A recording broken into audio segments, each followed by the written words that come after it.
Hey YouTubers, Mike Martin's here, Mike Martin's channel. We got a little problem in our hands right now. I think we all have a little problem, especially when it's affecting the food chain. Farm bankruptcies on the rise, and bankers worry that far more are on the way. Farm bankruptcies on the rise, Midwest bankers worry they're more on the way. I always wonder why they repeat themselves twice, but that's okay. This is, guys, once you start getting banking involved with our food chain, once it became a business and a corporate business, instead of the whole bartering system we used to have back in the day, and where, you know, people worked in communities to help, oh, I can't afford corn this year, but I'll help you harvest. That's all gone. And they're purposely pushing these kind of methods out. And, oh, God, it is bad. What is going on, guys? Let's check it out. Farm bankruptcies are on the rise in Minnesota and the upper Midwest. 84 farms filed for Chapter 12 bankruptcy in Wisconsin, Minnesota, North Dakota, South Dakota, and Montana in the 12 months that ended in June, according to the new analysis of the Federal Reserve Bank of Minneapolis. That's more than double the number over some period in 2013-2014, and the number of bankruptcies in Minnesota doubled over the past 4 years for 8 to 20. I think farms need to be like doctors. Like, you gotta respect them. Farmers, you gotta respect them. You gotta give them leeway. You gotta, you know, they have to have interest only loans when it comes to doing their business. I mean, they have ways to track it. If they're, oh, he's making over $1 million, not declaring it. No, that's not the point. They're barely getting by. That's why they're filing for bankruptcy, because they can't eat. So here's the problem. They got to protect or pass a bill like the Farming Protection Act or something to protect farmers from going bankrupt for making us our food.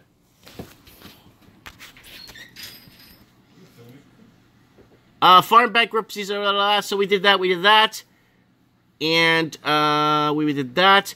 Banks are also seeing more farm borrowers fall behind on their payments, and worse likely yet to come. Current price levels are the trajectory of the current trends suggest that this trend is not seen its peak. Minneapolis Fed wrote. Farm bankruptcies on the rise. The number of farm bankruptcies in the 12 months, here it is here, I read it earlier. There's North Dakota, South Dakota, Montana, Minnesota, Wisconsin. Holy crap. That's on the rise, people. So people are losing their farms, and it's not a joke or a figure of speech. This is a big problem.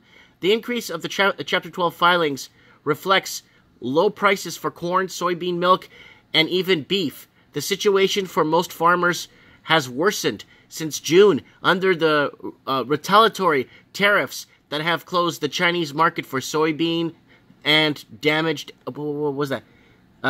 exports of milk and pork. Farmers use Chapter 12 bankruptcy because it combines the simplicity of Chapter 13 bankruptcy, usually used by individuals that are higher debt levels, allow Chapter 11 bankruptcy. Okay, this is too much technicalities here. Let's get to the point here. Mark Midicate, the president of Citizens Bank of Hayfield, Minnesota, said that bankruptcy hasn't reared its head for borrowers in the area of the southeast Minnesota by farmers are struggling.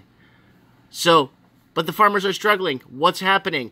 You would think, hey, I got a farm. This is a great thing. It's like electricity. People are going to need food, just like they need electricity. You're always going to make sales because people are going to have to fill their stomachs. Well, what's going on here? Let's go here. Dairy farmers have the most problem right now. Midtick said, grain farmers have the low prices for the past 3 years, but high yields have helped them through. We're just waiting for a turnaround. We're waiting for the tariff problem to go away. The underlying problem which existed before the trade wars was overproduction. Farmers are almost too efficient for their own financial good, Medic said. The demand hasn't kept up pace with the abundant of American supply of corn and soybean. Well, start doing other stuff, man. It's all that corn syrup crap, and they're throwing it into sucrose and crap. Start doing other stuff. While land prices will lower rents and affect the cost of farming, the spring when farmers must secure lines of credit will now be telling its time. Right here. Bankruptcy is not the only measure of stress in the farm economy. The dairy industry especially is struggling, and many dairy farmers skipping bankruptcy and leaving the business altogether. That's scary when people walk away from the farm. The number of licensed dairies in Wisconsin, for example, has fallen for about 1,200, 13% from 2016 in October of this year, according to the federal and state data. We're going to lose this, and we're going to lose the art of farming.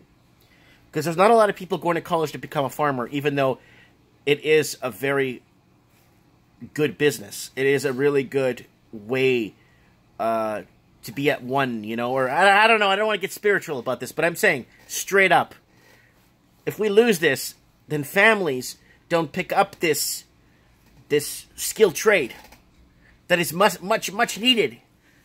I don't know, guys. This is a big problem, and it's hurting. Here it is here on the other article springing up everywhere. And they're making this obvious. They want people to know. So you know why? Guess why? Because they could play this whole domino effect. Well, remember, we lost a lot of farms, so, well, your bread's going to triple in price now. Wait a minute. But